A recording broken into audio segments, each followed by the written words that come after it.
This is Mr. MegaManFan. Like, share, comment, and subscribe. You know all the things to do, and this is how my Analogue 3D arrived. I haven't opened it yet, but that gives me some cause for concern as to the contents, but this isn't an embargoed review, so we're just going to get right to it. I'm going to unbox this, and we're going to plug it in and see what happens. So I flipped it over because I decided I wanted to go from the bottom instead of the top, but the bottom really doesn't look that much better. And this was not cheap shipping. With shipping and tax, this order came up to about $300 total. So if this thing is not in great condition, I am definitely going to take it up with both Analogue and their Amazon shipping provider for not doing a better job for that much money. But let's see. There's some padding in here anyway, so let's hope that was enough.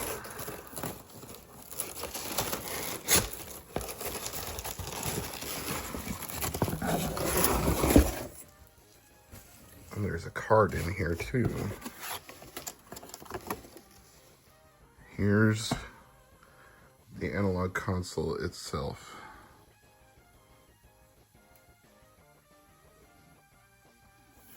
I can't say I'm thrilled they managed to ding up the box here.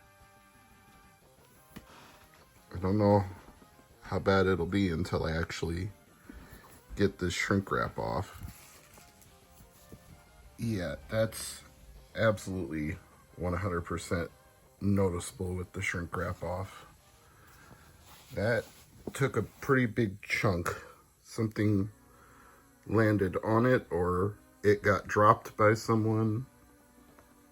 That is far from immaculate for the price of shipping that I paid.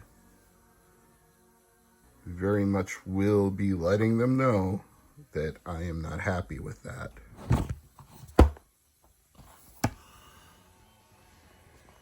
And there we have it, the Analogue 3D, the Nintendo 64 4K HD console.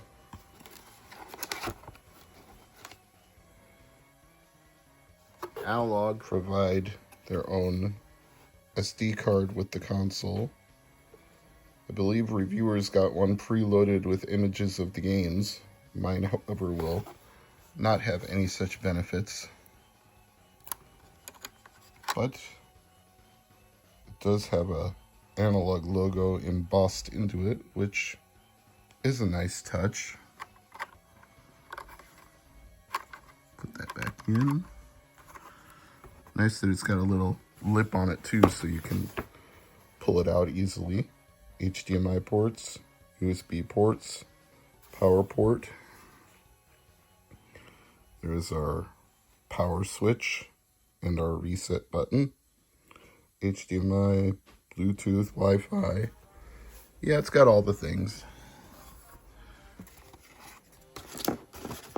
Here's our power and our power brick. And is there anything additional underneath here? Yes. Cartridge cleaner to keep the contacts clean.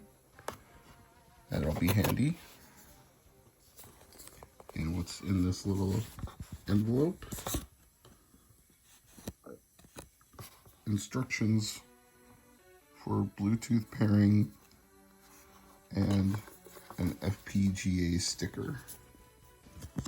Okay.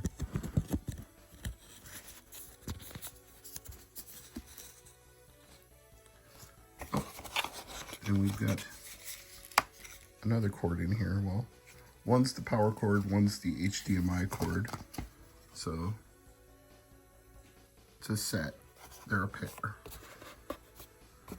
And as far as I can tell, that's it for the inner contents. So far, I heard this thing make a whoosh sound when I plugged it in, but I don't know if that really means anything or not. I'm going to hit the power switch and then we're going to see what really happens. So before I go any further, I'm going to open the laptop and see what kind of updates I need to do. Alright, this seems simple enough. It said download the firmware update, put it on the root of your included SD card, put the SD card back in, and turn it on. So that's exactly what I'm going to do.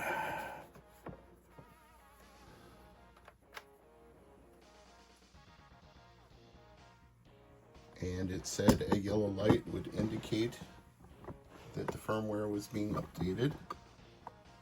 And there is also an on-screen notification. Got the yellow light here and the update notification here. And that's actually better than some of the other analog consoles that just flash an LED light and don't even tell you on screen that anything is happening. So I consider that a welcome change. So we'll see how long this takes. In real time. So I'm giving you all the details here. This is not an embargoed update or a teardown. This is a regular Joe Schmo gamer like you who wants an analog 3D console to play N64 games in 4K. Well, it's kind of interesting that the LED lights light up in sequence as the update is in progress. Normally those are to tell you which controller you're pairing, but in this case they're actually indicating how far along the update has gotten. That's kind of cool. I'm at least mildly impressed by that. That's a function they didn't have to put into a firmware OS update, and I just think that's appealing. That I like the fact that it does that. That the LEDs match the progress on the screen. That's pretty cool. The instructions also said don't use the console while the update is in progress and don't turn it off. Well, I don't think I was going to use it until I updated everything anyway, so they really didn't have to worry about that. It also said the process could take anywhere from 3 to 6 minutes. Right now we're a little over 2 minutes.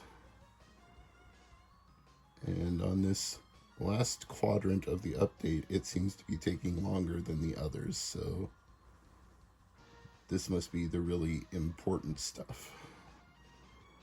Or it's writing to flash memory after unpacking all of the data. That too is a possibility. So I hope everybody out there is doing well, having a good day. I had a whirlwind weekend. My wife had a gig out of town in South Dakota, but managed to do a little retro game shopping while we were there. Found a few 3DS games. Nothing spectacular, but all stuff that I didn't have, including a copy of Resident Evil Revelations with the name actually spelled right. For all this time, the only copy I've had has been the one that said Revelatons. Yeah, I had the misprint and I never knew it until recently. I looked at it and went, oh, I need to find the normal version. I guess at some point they told people if you sent them proof of purchase, they would send you a new label with the correct spelling on it. But I never knew I had the wrong one, and I never took advantage of that, and I'm sure that offer long ago expired, so I bought a version with the right spelling. I'm happy with that. Now I have the error and the correct. And it says HDR up in the corner because I'm on a 4K TV, so that's good. Now it's saying press A to continue. Place it in an open area away from other heat sources. Sure, I think that qualifies. It's sitting on a wooden surface.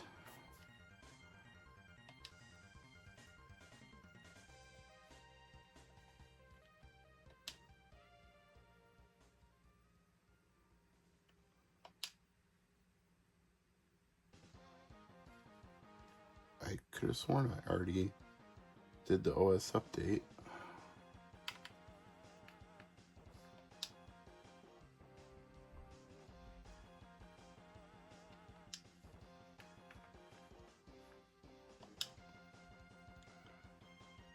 Hotkeys.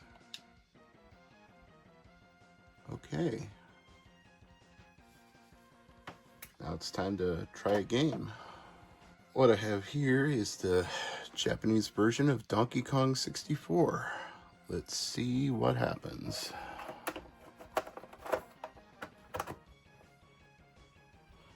Ah, there we go. Donkey Kong 64. Play cartridge. Okay. Okay.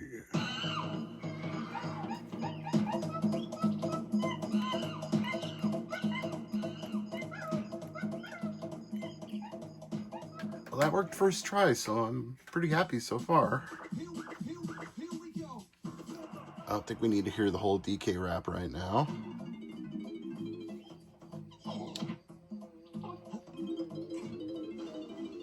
Donkey Kong.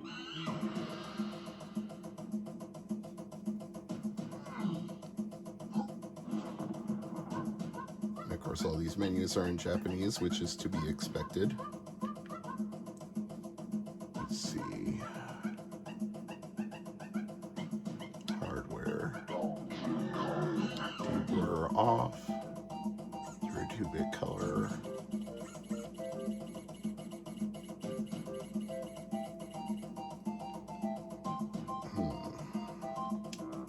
Display mode.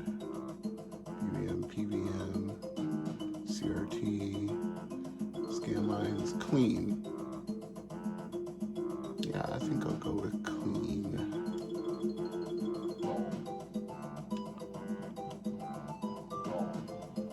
Now, somewhere in here, I'm given to understand overclocking is an option, but probably can't do that while the cartridge is running. So, configure. Virtual expansion pack on. Deblur off, 32 color on. Overclock auto, enhanced plus, unleashed. Ooh, okay. Shall we unleash the beast?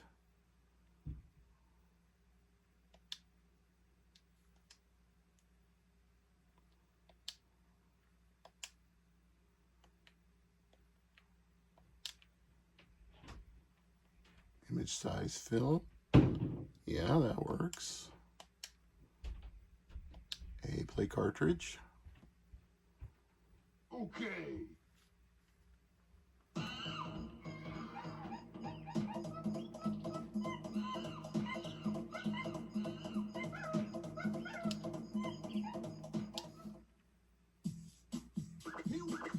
Here we go.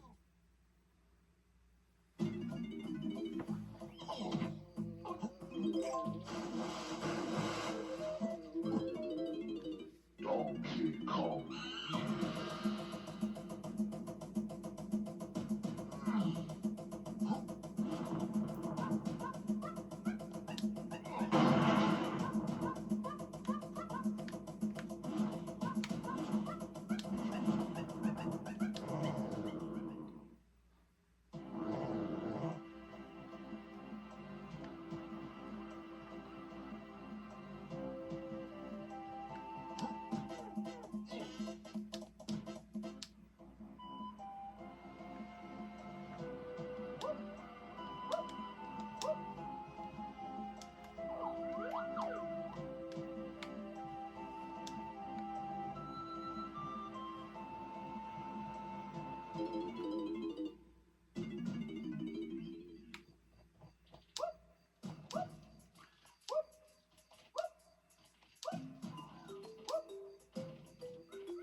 Seems pretty smooth to me.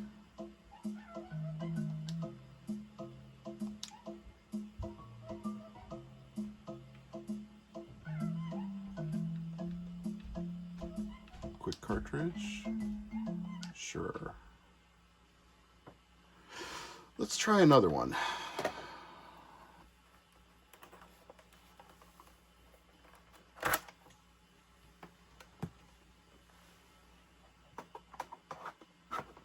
How about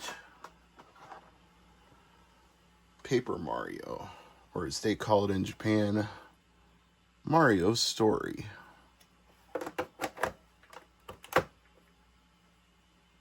Unknown cartridge. Well, I guess that shouldn't surprise me. Oh, worked the second time. That's cool.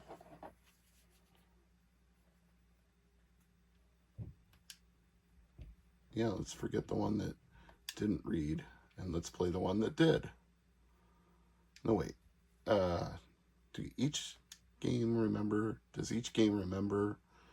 the configuration?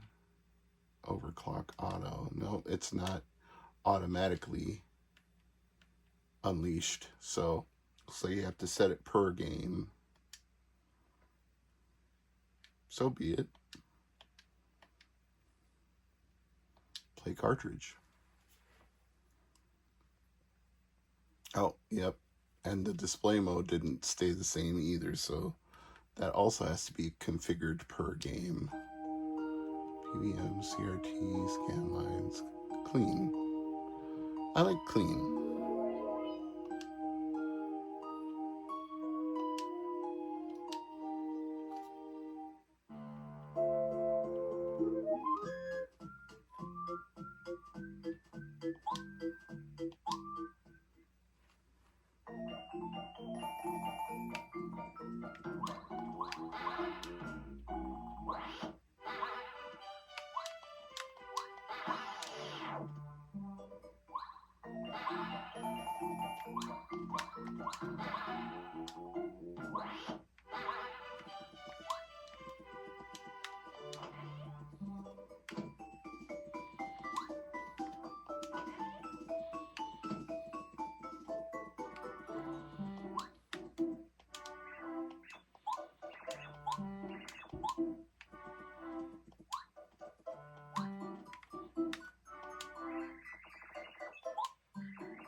Honestly, performance-wise, I don't know that I would notice the difference between unleashed and normal in a game like this.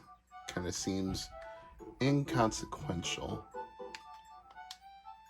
I think we would need a game that would actually push Nintendo 64 to the limits, and I'm not sure Paper Mario would normally qualify for that.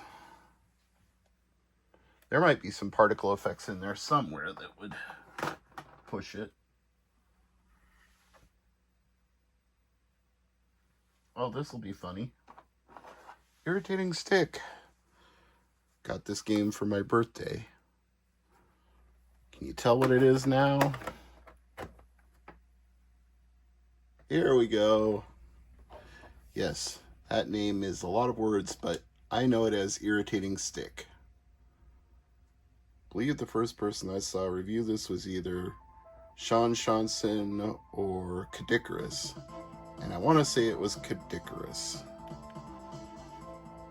Once again, I have to change the display mode myself. And I want clean. Clean is keen.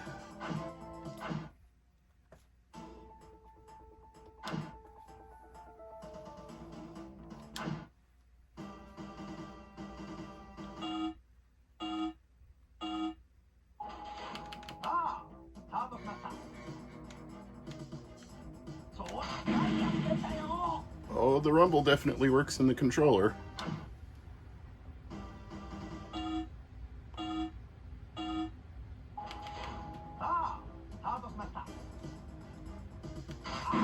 Oof.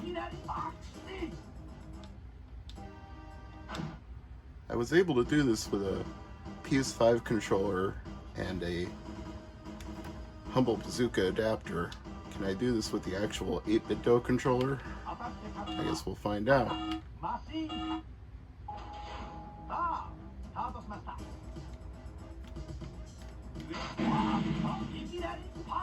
Yeah, I'm not doing very well with this.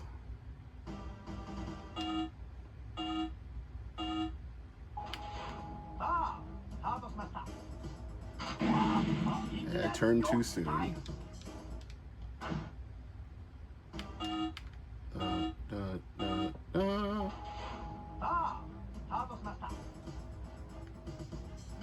Oh, I almost made it around the first turn that time.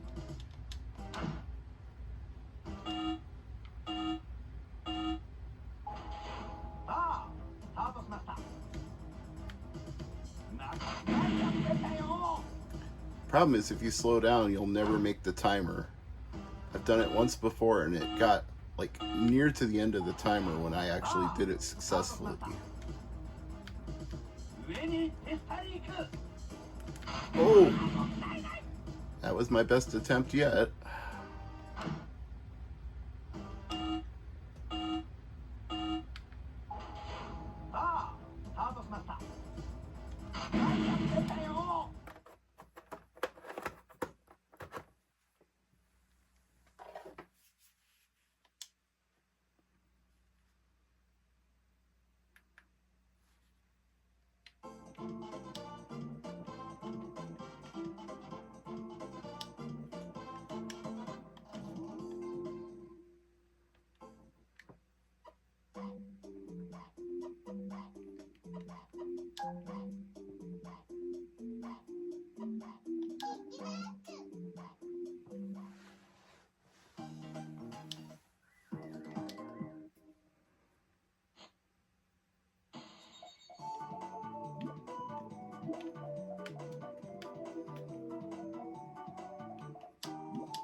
Finally.